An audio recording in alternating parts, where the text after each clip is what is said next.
alone, living in fantasy. I think we deserve it right. Top of the memories. Hey everybody, welcome back to my channel. If you're new to my channel, welcome to my channel. We are officially on episode 3 of our blog journey.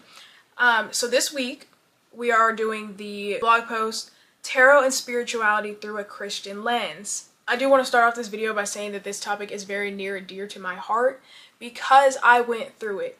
This is very personal for me. It was the toughest time of my life, and it is part of my testimony, if not the whole testimony, because I wouldn't be sitting here right now making this video if it wasn't for God saving me and pulling me out of that situation.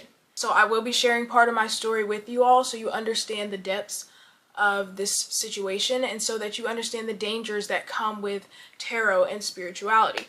I also will be giving some insight from my blog post, and then I'll also put it in the description below in case you want to go read for yourself. There will also be Bible verses for you guys as well to follow along. As usual, I'll put everything I'm reading on the screen, and let's go ahead and get into the video, guys. Again, we are back with the laptop, y'all. You already know how we be rocking, okay? Episode 3. Our question is, can we serve God and tarot? What do y'all think? Me thinks you can only pick one or the other. I know. Specifically with this new age, if you have been following tarot and spirituality, honestly, if you're here, you most definitely know what I'm talking about in this video. But there is something called the new age. With the new age, they feel that as long as you're talking to God and doing what you're doing, it's fine. Which is probably the biggest lie that they could ever tell you. You're either talking to God or you're talking to whoever's on the other side of those cards. It's the cards, the pendulums, the crystals, the readings, the palms, the crystal balls, the fortune tellers, all of it. All of it is not for God's children. And I know personally because I was there. Okay, I was there. So again, our question is, can we serve God and tarot? The answer would be no. And let me tell you why. So first I want to read a little snippet from my blog here. It says, some have turned to cards or readings in an effort to regain a sense of control in their lives. Today I want to explore how to navigate faith in a world that often seems designed to undermine it. In this modern age, people are increasingly seeking ways to feel connected and in harmony with the world. But how often do we rely on our own understanding? That's a good question, isn't it? Yeah, because I definitely had to ask myself too. This is a no judgment zone. I'm barely in a place to say anything for myself because I went there. Also makes me feel like I'm qualified to say something because I know what you're going through. It says some have turned to cards and readings in an effort to regain a sense of control in their lives, which is true. For this specifically, I went through it with trying to find love. Oh my goodness, y'all. Please. When God said do not awaken love until the time is right, he meant that. Please, don't do that. Please don't, because I got my heart all ripped and torn to pieces. Mind you, I did this for 3 guys.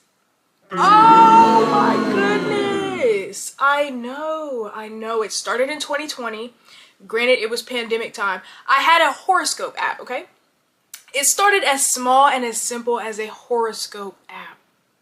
You know, the sun, the moon, and the stars. Yeah, we're going to touch on that later. So there was a little part in the app and it was like, here's your tarot reading for the day, and you get to go pick a card and it'll show you something. It'll either be like reverse or upright. So upright is meaning like the good side of the card basically.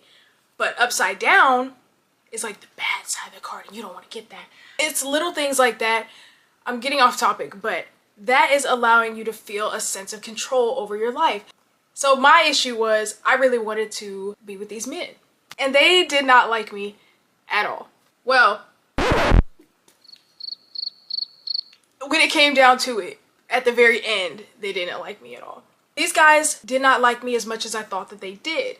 So in order to kind of regain control, I started looking at these tarot cards and looking what it had to say. And it was like, oh, well, this zodiac sign and your zodiac sign are bound to have a good day today because the stars and the moon align in the sky. And I started taking that as Bible. Like, it got to the point where I was checking it every single day. And then I got curious and I was like, what are tarot cards? Here I am looking it up. I'm like, ooh, this is interesting. But then they're like, you need to buy a reading, a personal reading, so that this person can tell you all about your life and what you need to do next. Who is that person? How do they know all this information? Where are they getting it from? Question mark? Yeah. Anyways, I'm diving into these cards and I'm like, oh, it's all in good fun, you know, it's on a little horoscope app, it's fine, whatever, you know, it's cool. Like, what's the problem? That's the biggest problem. It starts innocent because it looks innocent. And then when you take a step out of it and you look at it from the outside going in, you can see how messy and dangerous it is in there. With the cards, I was learning more and more about them, trying to gain a sense of control regarding these relationships. They didn't like me. If I was reading these relationships and I was finding out what they had going on in their head and how they felt about me, I could move accordingly based on how these cards were telling me that they were feeling or acting. Do you see how problematic that could be? Because I do now. At the time, I was just like, oh, like, they just really like me and they just don't want to tell me, like, they're scared. Oh my goodness. No. They just don't like you and you don't want to accept the fact that they don't like you, or you don't want to accept the fact that they've moved on. Anyways, so me getting these readings, I was buying readings, like I was putting out hundreds of dollars to get responses from these random people on the internet. And it's so bad all over the internet. I know people see them on TikToks and they'll be shuffling the cards. They'll be like, I don't but they'll be like, I have a message for you guys. God has something to tell you. He said that this person has been waiting on you and they love you and they're just so scared to tell you. That's how they all sound. But the thing is, these are general messages and they're putting them out on the internet, waiting for somebody to say, this is for me, I claim this, I manifest, yada, yada, yada. And they are bringing in people who are in the same vulnerable state that I was when it came to finding a relationship or getting over that relationship. Do you see how dangerous that could be? You think that you've got a sense of control on your life because you think that you're getting the answers. You think that you're doing the work. That they love to say it as you're doing the work, you're putting in the work. If they don't like you, there's no work to be put in. Yeah, somebody needed to hear that, because I surely did. And I said, today I want to explore how to navigate faith in a world that often seems designed to undermine it. Jesus said the world hated me first. He was not playing. It was so serious, y'all. People don't want to walk like Jesus did because it's hard. People don't want to listen to God because they can't see him, because they can't talk to him. They can't get a response, which is why you feel like you're really eating it up with tarot, because you get an immediate response. Where do you think that response is coming from? Because the enemy knows you too. The enemy knows exactly what you want. He knows how you want it to come about. And he knows where to find you to make sure that you run into that outcome when he wants you to run into that outcome. But the thing is, at this point, he's in your head.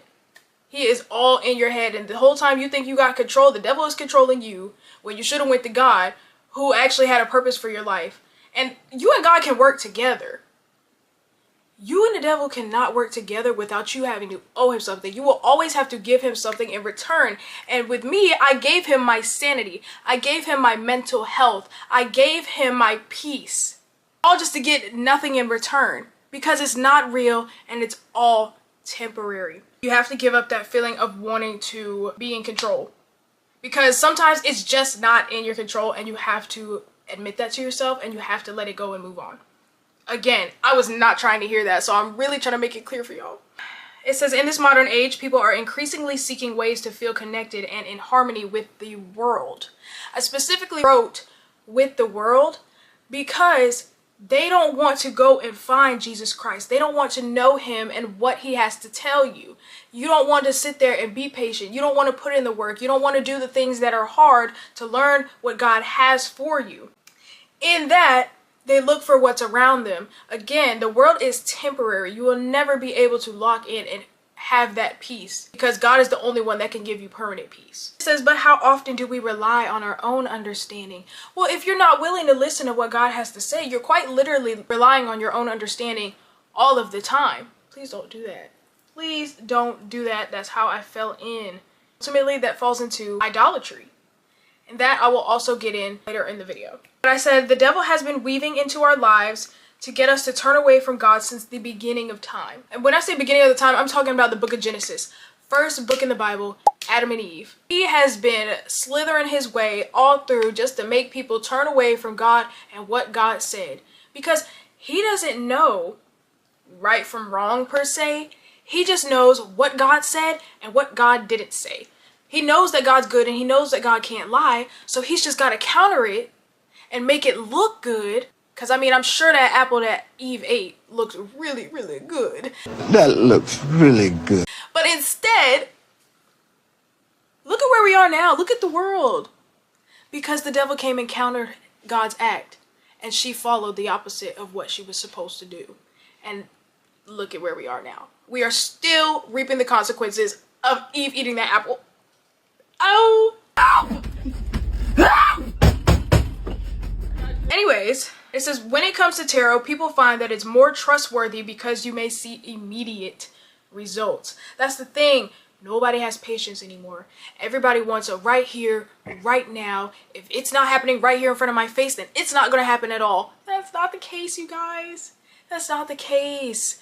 Oh my gosh, I can't tell you how many times I sat there and I broke down because I wasn't getting a clear, immediate response from the tarot. I had zero patience. I had zero faith. I had nothing but these cards. And if those cards didn't tell me what I wanted to hear or what I needed to hear in the moment, oh, I was crashing out.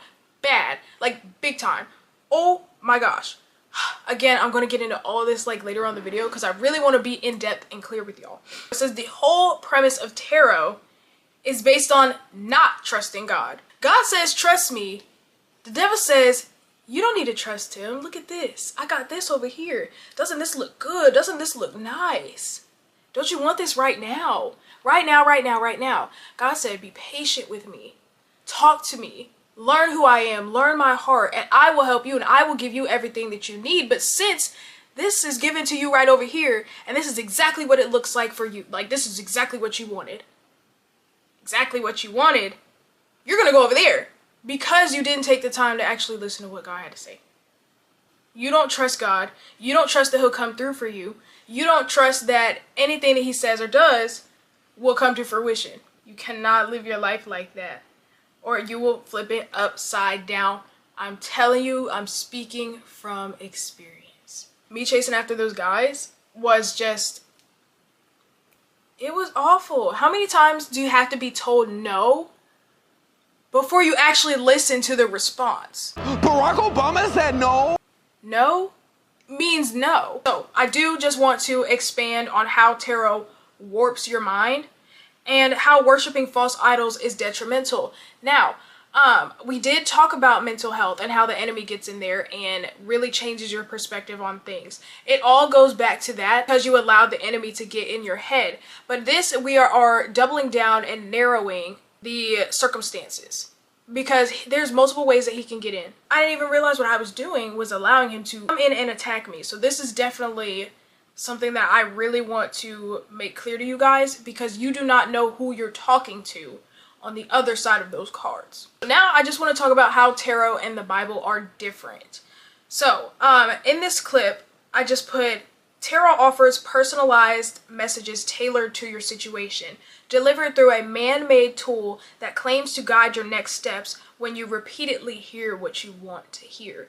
There's a couple of things I just want to break down in here. First, with personalized messages. Yes, you can buy your own readings or whatever and really get it specifically made for you. But at the end of the day, these people do not know your life. They don't know everything that you went through. When we're all sitting there asking for the same thing, they kind of learn what to say. So it goes back to the devil knowing what you want too. He's going to tell these people who are talking to these spirits exactly what you want to hear. And he's going to make those cards fall out so that it looks like you're talking to the spirit guides or, you know, your higher self. Yeah, I don't even know what that means.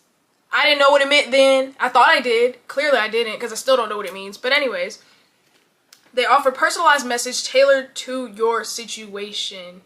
Doesn't that seem like a little too perfect to you? Does it not seem like a little odd? I don't know.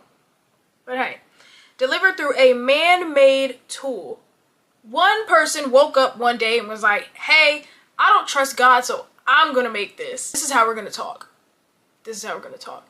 And the devil saw that and he was like, let me go send some of my people over there to go mess with that person and take them off of God's path. They don't trust God, so this should be real easy for me to get in there.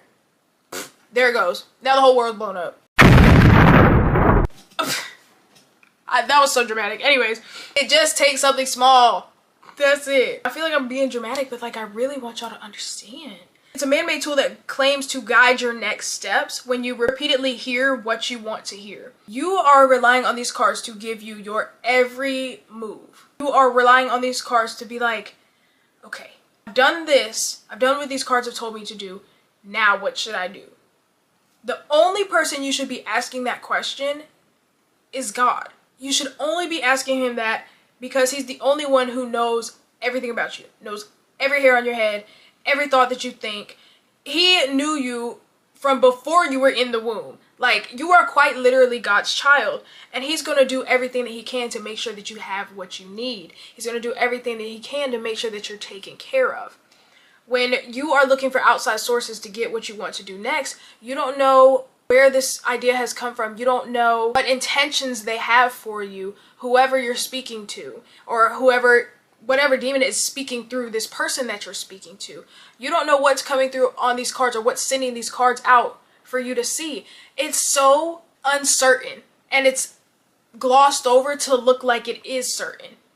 And that's where God's people get caught up. You hear things like, he's in love with you. Just wait 2 years for your twin flame union. It can be thrilling. You might feel compelled to act in ways you normally wouldn't. That one used to get me really bad.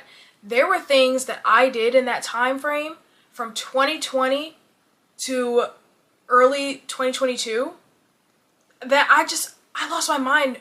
My regular self, my God-given self would not have acted like that. I wouldn't have done that. I wouldn't have told these guys that I liked them. I wouldn't have disregarded their girlfriend. Well, not told them that I liked them, but I would not have told them that I liked them while they were in a relationship with somebody else. I would not have thrown myself out there and just acted like a fool. I wouldn't have been messaging them knowing that they weren't exactly going to message me back. There were other people in the picture. Like, it was so bad, and that's not something that I would set apart for myself. That's not something that I was proud of, and I'm still not proud of it. Honestly, if I could go back and redo that entire time, I would. Because I was, like, ruining relationships. And if not ruining them, I was causing very big problems in them. But when you hear, oh my gosh, this man is in love with you, just wait 2 years for your twin flame union. Twin flame is basically like your spirit, the other half of your spirit. So in spirituality, they say that you are one soul and you were ripped apart and placed in 2 separate bodies. And your goal in each lifetime is to find your twin flame and come back to be in union as one. That's not how God made us. I don't know where that comes from. I don't know who created that. But when you're hearing like, oh my gosh, I have to find my other half. Like, you start tweaking out. Like, literally. Like, it's like crack. I don't know what was going on, to be honest with you. But you're just going to do things that you normally wouldn't because you feel that rush. You feel that adrenaline. You also got to break it down to the angel numbers. I know a lot of people love 444, 222, 111, and they will say, oh yeah, ones are all in the Bible, you know, one is like your true angel number. It's the first of the series, you know. There's also 777. They say because 7s pop up in the Bible, you know, very, very often, very prominently, that this quite literally is an angel number, but God does not speak to us through angel numbers. He's not going to repeatedly show you a triple digit you see how it doesn't make any sense? He's not going to repeatedly show you a triple digit as confirmation for whatever. And the one thing that I noticed when I was following these angel numbers is that they can show up in times that don't make any sense, which is really, really important because tarot and spirituality is not supposed to make sense. You're supposed to be confused and you're not supposed to move forward. And that brings me to cycles. So the angel numbers and the cycles go hand in hand. So you've got 111 all the way up to 999. 111 means it is the beginning of the cycle. This is like your fresh start, basically. And then 222, you know, you're moving forward, and like this means love is gonna find you. There's meanings for like each one of them, all the way up until 999. So for example, 555 mean that changes are happening. Or when you reach 999, that means you're at the end of a cycle. But the thing is, sometimes they say that you're in the end of the cycle, sometimes they say that you're right at the end of the cycle, and that 1010, it means that you're at the end of the cycle. So just for example, when I was getting caught up, I had really kept seeing 999, and I was like, oh my gosh, I'm like really nearing the end, like I've done everything that I was supposed to do, like I'm really about to get this man, like no, oh my gosh, no. Because then I was seeing 1010, and then I was like, okay, like I'm done, like I did it, and then it would go backwards. And I would see 999, and then I would see 888, and then I see 777. I'm like, wait, why am I going backwards? I thought I did everything that you asked me to do, but the thing is, you would never be done doing what the devil asked of you, because at that point, you have given yourself over to him. You have given him the authority to act in your life. You have given the authority to have a permanent residence in your mind. And you will always be confused. So when I found myself going from, you know, 1010 to 888 to 555, I was like, whoa, why? I didn't do anything different. I didn't do anything different. But it was never going to be enough. That's what kept me like, oh, because, you know, I kept trying to break a cycle that wasn't there. In reality, there's one big cycle. And in spirituality, there are little cycles, which is the numbers 1, 2, 3. Like picture it as a clock, you know. I don't know how it's showing like right to left for y'all, but you're gonna start at 12 and you're gonna go all the way through until you get back to 12. But imagine you're starting at 12 and you make it to 4, and then it said, nope, go back to 2, and then you have to start over. And this time, instead of going to 4, you make it to 6. That's not right. Go back to 3. And then you keep going around. And that is the little cycle that you're stuck in, because you don't realize that the big cycle that you're stuck in is that you're following somebody who intends for you to be lost and confused. When I realized that, I was like, oh my goodness. It was like the bells went off. I was like, this is what I've been looking for. This is how you break the chain. You will never break that other cycle, because you will always be looking to one up yourself. You'll drive yourself insane. You will drive yourself insane. There is one specific red flag that you should be aware of, and that is confusion. And it doesn't just apply to this, it applies to anything in your life. God cannot lie and will not tell you anything that he does not plan on upholding. So the whole thing with tarot and spirituality is you will hear a bunch of things and they will never come to pass, and you'll get your hopes up. You know, you'll follow these numbers and you do what you think, and you get there to the end and you think you're about to get your reward, and right when you think you're about to get your reward, you're sent backwards again.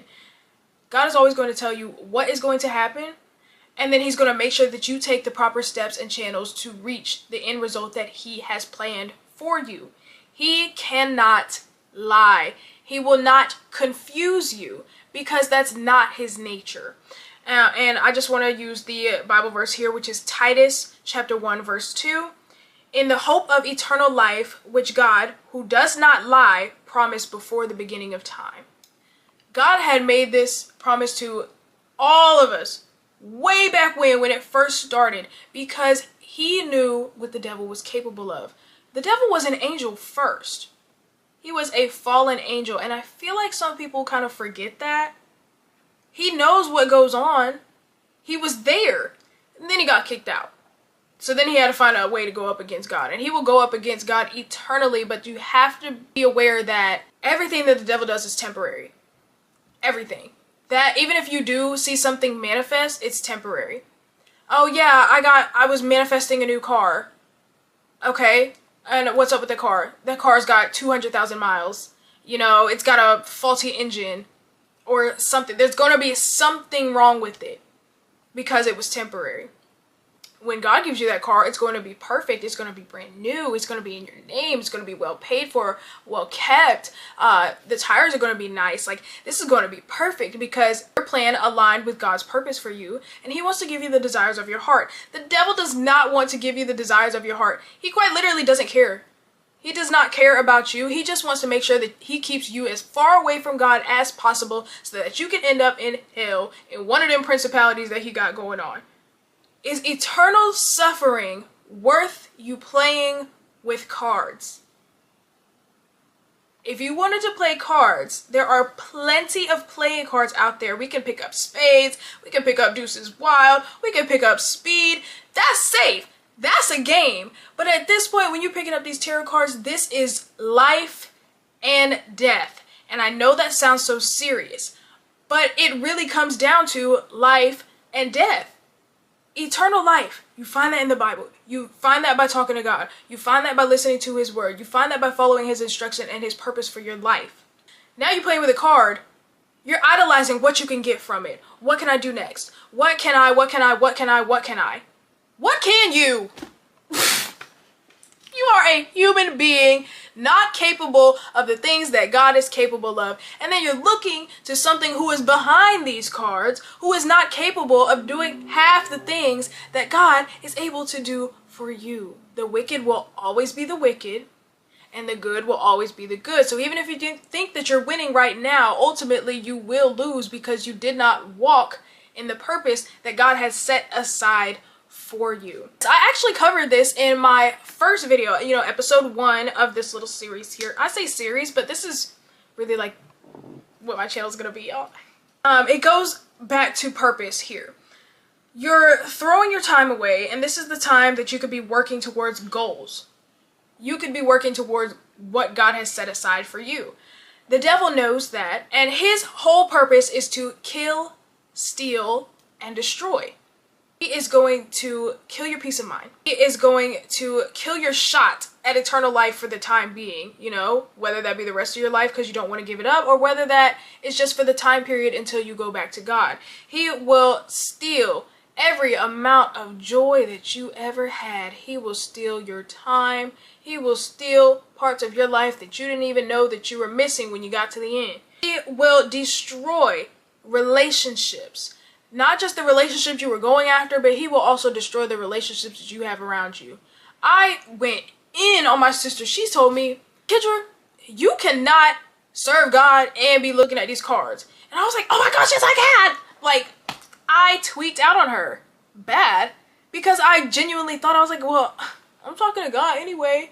God said, no, you're not. I don't know who that is. I didn't know who it was either. I didn't know who it was. I'm sitting on the floor and I'm like, sitting there playing, and I'm thinking like I'm eating this up. I took my cards to my friend's house. We just playing around thinking this kiki haha, like, oh my gosh, I wonder if so-and-so, like what he's thinking of you. And then she was like, Kendra, do you think like this is okay? Like, I don't really feel comfortable doing this. And I was like, you know what?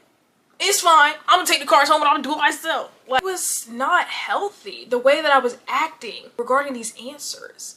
I didn't know who I was. I had not a single inkling. The person I went in as is not the same person I came out as. That's good and bad. I went in as an insecure individual who was just looking for someone to love her, someone to appreciate her. I found these cards and I felt a sense of self. I was like, oh yeah, like I finally know what's going on. I finally know what's gonna come next, and it all goes back to that control, And then I started tweaking out on my family and tweaking out on friends, and I didn't know who that was. And then coming out of it, I was like, who is that? You come out more mature because you took the time to self-evaluate. You took the time to realize that maybe this isn't healthy. You open yourself up to learning things that are on the outside. Because this little spiritual tarot community, it is so tight-knit. Oh, it's dangerous. And you've got all kinds of things in there. You've got witches, you've got warlocks, you've got the dark witches, and you got white witches. They're both just as bad, but one claims to be better than the other one. You've got fortune tellers, you've got psychics, you've got so much in there. I'm surprised I made it out. Girl, that was nothing but the grace of God. God said, give me that. Snatch me right on up out of there. Cause girl, I came out smarter, And that's how I'm able to make this video for you guys today, because I learned so much and I'm able to tell you from an insider perspective. But the way that I went in, if I would have just went to God from the beginning and just skipped the whole middle part, I would have made it to the same end result. I just wouldn't have done all that in between. Anyways, I get so off topic, you guys. Anyways, we are still talking about the difference between tarot and the Bible. So that was the tarot side of it. The Bible provides clear guidance and wisdom for every aspect of life. When God said, look in the word, it's quite literally in there. There is not a single thing in this world that has not happened already, especially at the beginning of time. Like, it's all in there. It takes patience and a willing heart to read, learn, listen, and trust what God has given us. And that is the hardest part. When God said walk by faith and not by sight, he meant that. But a lot of us don't like that because the world is so uncertain. I know I don't like it. I still be struggling. I'll be like, God, can you tell me something? Can you just give me a hint? Can you give me an inkling, please? Because I don't like walking in the unknown. But that's where you have to discipline yourself and you have to really commit to God, because this is the time that means the most. This is crunch time. You don't know when we gonna get sucked up out of here. Them trumpets gonna blow and everybody gonna be sitting there like, girl, I know I will. But I just want to make sure that I know where I'm going when those trumpets blow. When we do, we won't feel the need to seek external validation, because all the validation that we need is already in the Bible. God has told us everything we need to know. All we have to do is ask the question, and it's right there. Because he quite literally told us about idolatry in Deuteronomy 4. I will read that for y'all more towards the end of the video, because I really want y'all to see what God has to say about this. This is only just one part. I'm sure idolatry comes up in multiple parts of the Bible, but again, I'm still a baby Christian and I'm still learning myself. But this is just the book that he placed me in, and I was like, girl, oh my gosh, you really ate that. The Bible verse here is John 3:16. For God so loved the world that he gave his one and only Son, that whoever believes in him shall not perish, but have eternal life. You will make it out of here just fine. You will have a good life on earth, and you will have a good life in heaven if you just follow God and the word that he has for you. You will not perish, but have eternal life. And that is so beautiful. You know how hard it is to send your son into a world that is just designed to condemn him. God knew that we were going to kill his son. I would have never sent my son there, but God's better than me. He sent his son to save us. And some of us chose to go over there, to tarot and spirituality. Please don't go over there. Jesus has already paid the price for our sins. He doesn't want us to live this kind of lifestyle, and he doesn't want us to forget him. He doesn't want us to leave him, to walk away from him. And it's so easy to walk away in a world that's full of distractions, but that's where that discipline comes in, and you really need to sit down and be like, okay, this is the time where it's like, I need to go with God. This is the time where I need to really learn about what he's trying to tell me and what he's trying to save me from.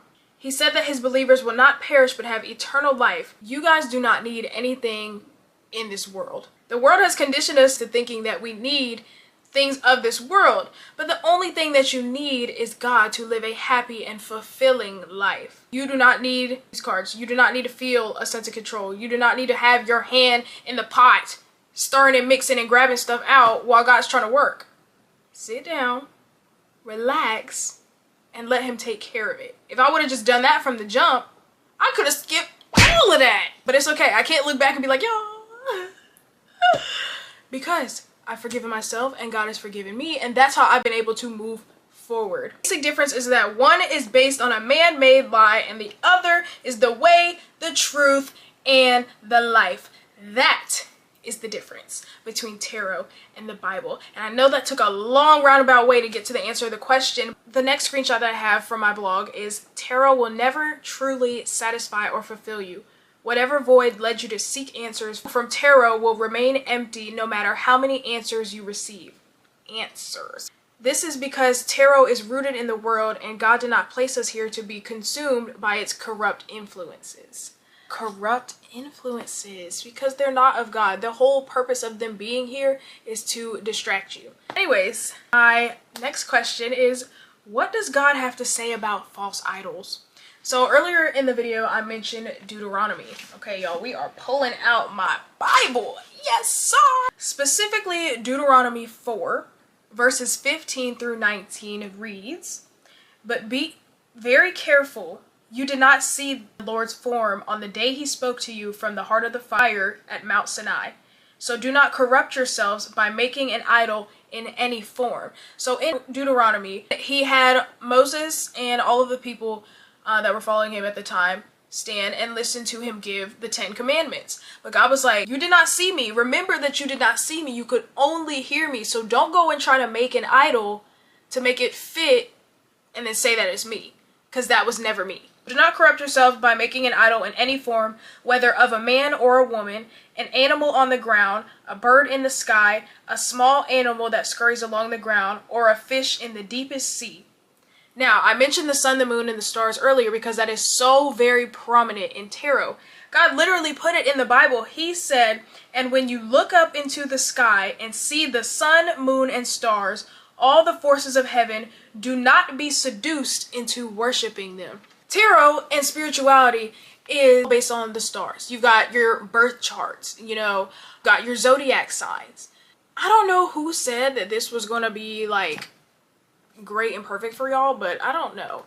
Also, if you want to know what Bible I'm using, it is the Women's Thrive Devotional Bible. I love this Bible, just in case y'all were looking for a new one. So it says, God specifically mentions the sun, the moon, and the stars. If you are familiar with astrology, the sun, the moon, and the stars can be converted into birth charts and used for readings to better understand yourself. They will try to put a sign to each direction of the stars. I don't even know exactly how it works. I didn't know then. I don't know now. According to the zodiac sign in the spot of your chart at the time that you were born is why you act a certain way. So for example, Aries is a fire sign and it was in like the 30th degree at the time of your birth, and that's why you're so angry. It's stuff like that. That makes zero sense. I still don't get it. This is why many Christians do not believe in astrology or zodiac signs, because it ties back to worshiping a false idol. And the part in the Bible that literally where God is talking about idolatry, titled A Warning Against Idolatry. God said, do not be seduced into worshiping them. They are not him and they cannot help you. You won't learn anything or answer any questions. Who appointed the stars to be the truth? If God said don't do that, who did that? This is man-made. The devil will always try to replicate God, but never quite get it right. You just have to be vigilant enough to understand the differences between the two. Not just vigilant, you need to know what God is saying in here, or you will not get anywhere. Trust me, I know, because I did it. I did it, I did it, I did it. I also want to read for you guys Deuteronomy chapter 4 verse 25. It says, in the future, when you have children and grandchildren and have lived in the land a long time, do not corrupt yourselves by making idols of any kind. This is evil in the sight of the Lord your God and will arouse his anger. And at that point, when you actively choose over and over again to follow these idols over God, you will be placed in judgment one day or another. God's vengeance will come after you because he is a jealous God. And he doesn't like that, especially when he told you ahead of time. I read Deuteronomy 4:25, but I did not read Deuteronomy 4:23. So let me go back for you guys. It says, so be careful not to break the covenant the Lord your God has made with you. Do not make idols of any shape or form, for the Lord your God has forbidden this. And then going to Deuteronomy 4:25, that's when he says, in the future, when you have children and grandchildren and have lived in the land a long time, do not corrupt yourselves by making idols of any kind. This is evil in the sight of the Lord your God and will arouse his anger. It's not meant for you. It is only here to distract you. It's only here to corrupt you. It's only here to steer you further away from God. And he knew that this was going to happen ahead of time, and that's why it's in the Bible. Our next question here is, what does God say when you're ready to come back to him? Which is going to be in Deuteronomy chapter 4 verses 29 through 31. But from there you will search again for the Lord your God, and if you search for him with all your heart and soul, you will find him. See, he knows that we just got caught up, and it's not our fault that we got caught up, but it is your responsibility to go back and make it right. Not only make it right for you, but also make it right for the relationship between you and God, because you went and broke the covenant.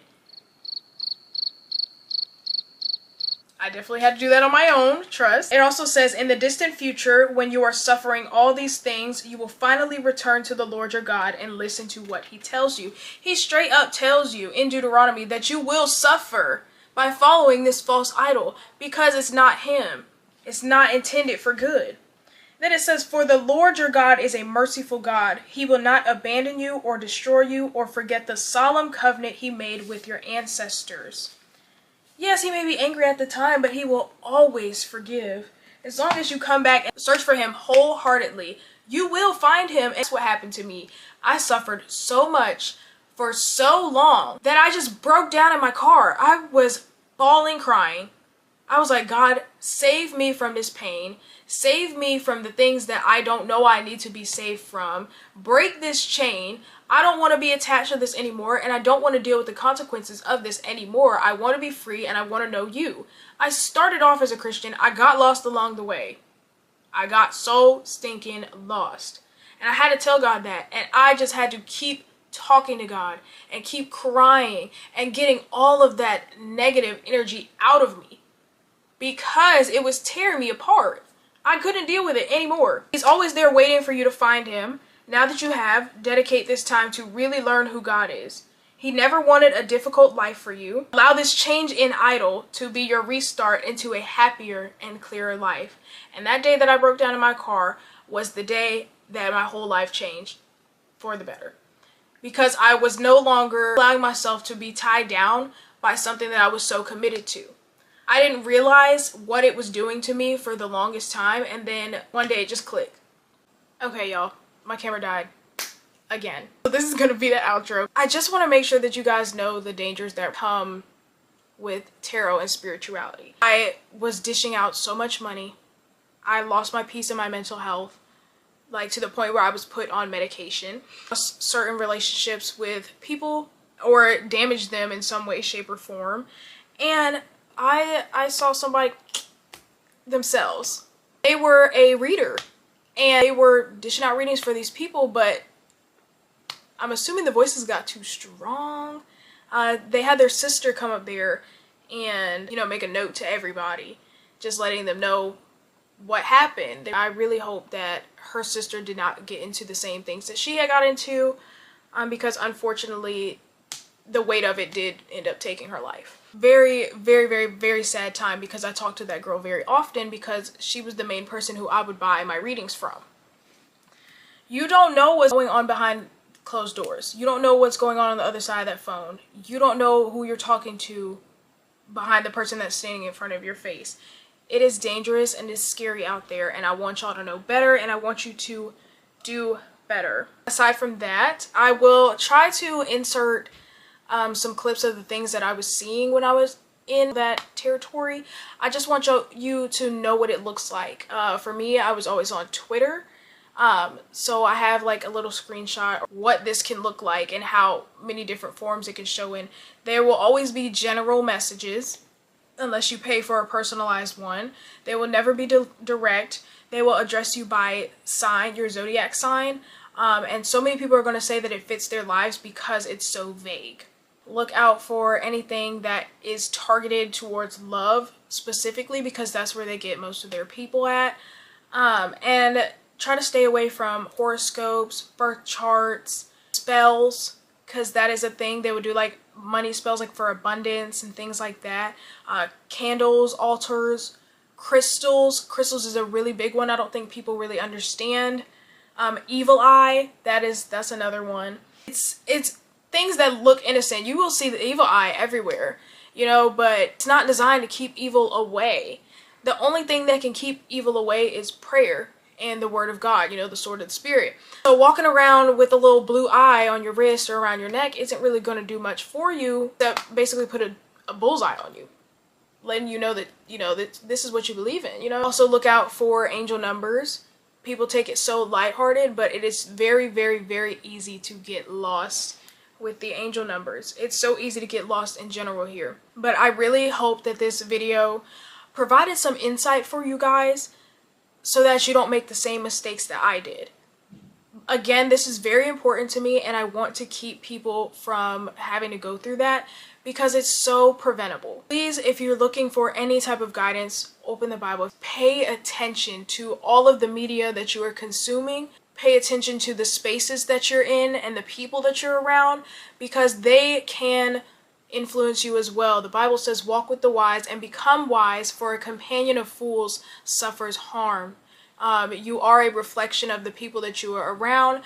Just make sure that you are really being intentional with your life and the things you have near. That is all I have for you guys today. I do want to thank you for tuning into this video. I hope that I get to see you in the next episode. And yeah, thank you guys for being here. Again, I'm so thankful. Bye, y'all.